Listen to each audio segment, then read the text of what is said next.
Now I want to show you how to take any major chord and either on a 5th string root bar form or a 5th string root bar form and change those from a major chord to a dominant 7th chord.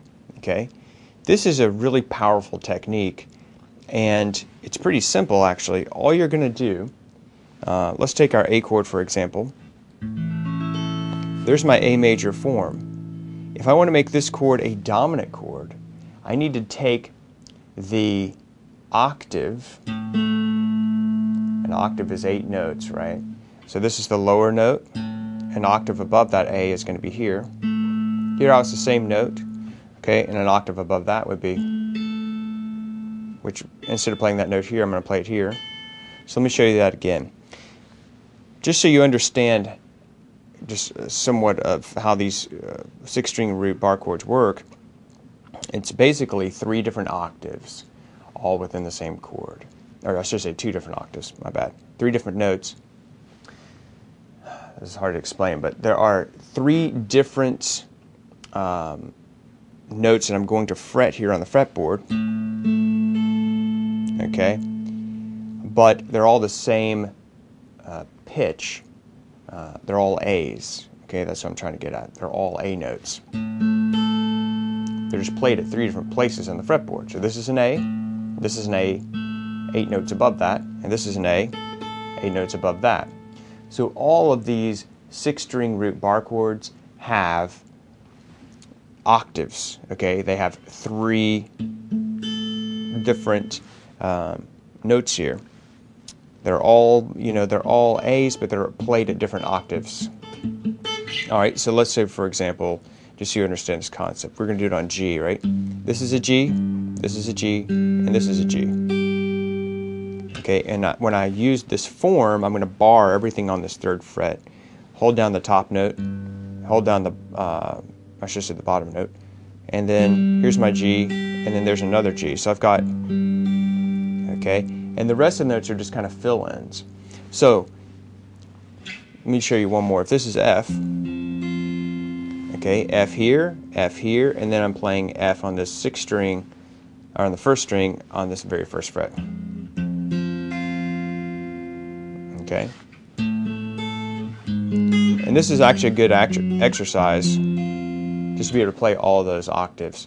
So, one exercise you could do would just be simply play each one of the notes. I'm just kind of picking them with my fingers. You can use a pick if you want.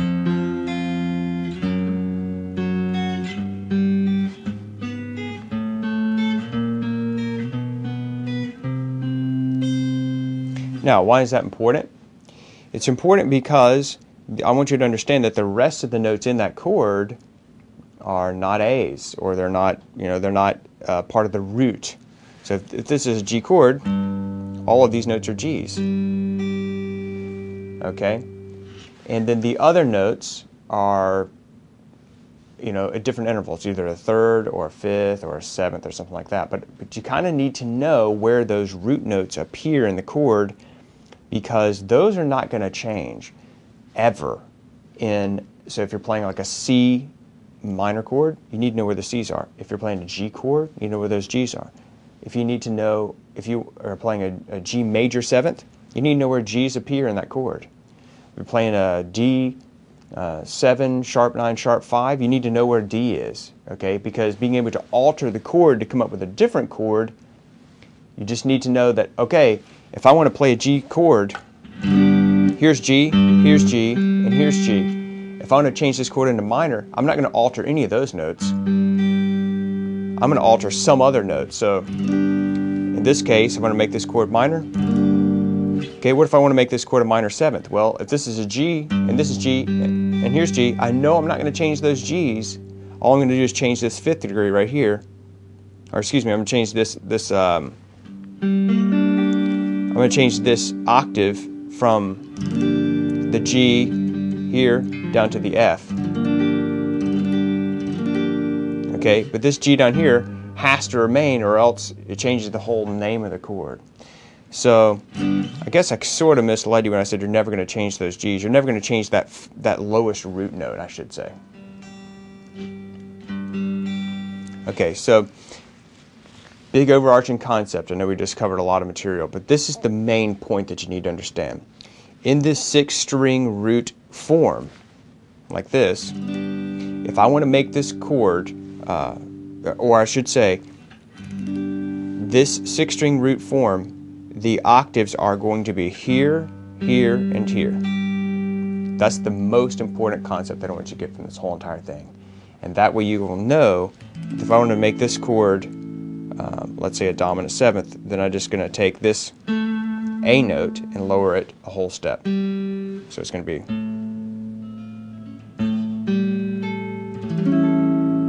now I went from A major to an A dominant 7th, okay? So big concept to get, the octaves on a 6-string root bar chord are going to be here, here, and here. Here, here, and here.